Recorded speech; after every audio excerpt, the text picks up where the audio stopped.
I've been down there with you, and the one phrase I like using of yours when I talk to people about Texas anymore is people in Texas love Texas to where they'll buy anything Texas. You slap a Texas flag on anything, and they'll buy it because they love Texas. And I have this original explanation in my head, the mannerisms, everything, just this. They love Texas because it's got the Texas flag on it.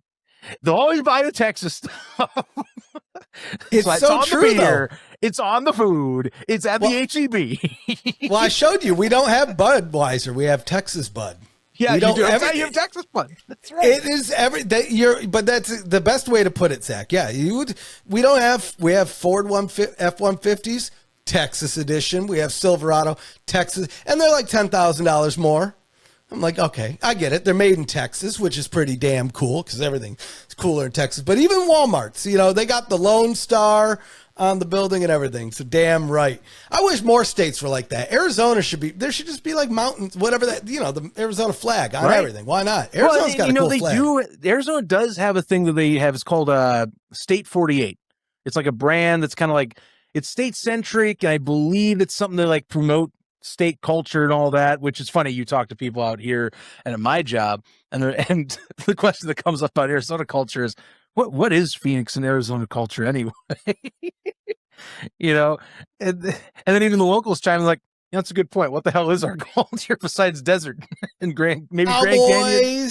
Yeah, Cowboys, Native Americans. There's a lot of Native American the Old stuff West out comes there. to mind. Old West, tombstones in the state, ghost towns. Yeah.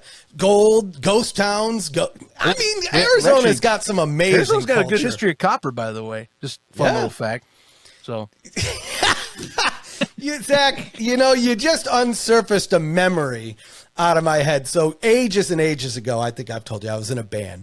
Yes. And one of the main reasons I moved to Arizona is because it was one of the few places we would tour that people cared about us. We would go to Arizona and there'd be a couple hundred people at the show.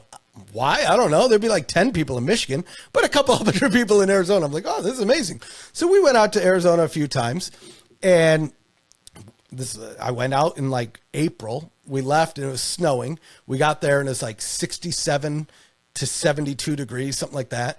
And, you see it, people are walking around in jackets. But as somebody that comes just fresh from the Midwest, you're like, oh, what is this crazy world that we're living in? You mean it's April and I could walk around? Nonetheless, so squeeze me. We were a very goofy band at the time. We had, for instance, a shirt that said pants on it and, all sorts of things like that.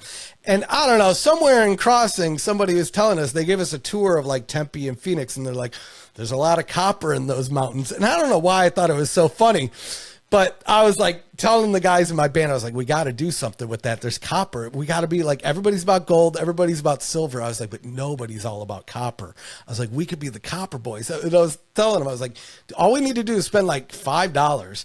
We'll get a whole boatload of rolls of pennies. And I was like, just imagine flinging pennies out from the stage. Quickly, they pointed out, like, it's just a lawsuit waiting to happen from like a penny jabbing somebody in an eyeball, you know?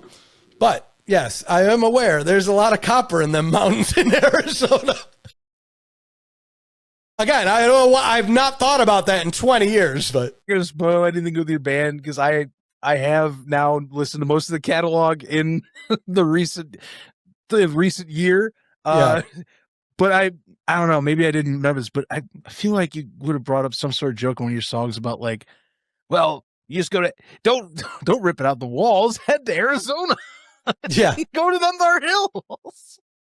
It's very possible. I know we did. There was I'll have to find them. There's at least a good handful of copper references on one particular album. It's also the album where there's just a lot of references to pants. Well, I don't know why we did the pants thing. It was a pant because I thought it would. Here's what it was. Think if you had a pants shirt and shirt pants. So like a shirt that says pants on it and pants that says shirt on it. And you can get a hat that says socks on it, or like like maybe gloves, and then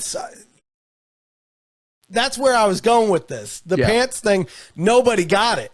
It was just a shirt that said pants with a picture of us on the front, and nobody understood. And a great Mikey Clark, one of the greatest producers out of Detroit, who's produced Kid Rock, he's produced The Clowns, he's produced George Funk. Mm-hmm. Anybody who in Detroit he's worked with. We worked with him for a little bit, and his advice to us was stop using so many inside jokes because they're only funny to you. And that only made us want to do it even more. I think the song that we did with him, we just named it 8, and it was 1, 2, 3, 4, 5, 6, 7, 8. And it was, so this is why I'm doing a podcast here. It was fun while it lasted. Yeah.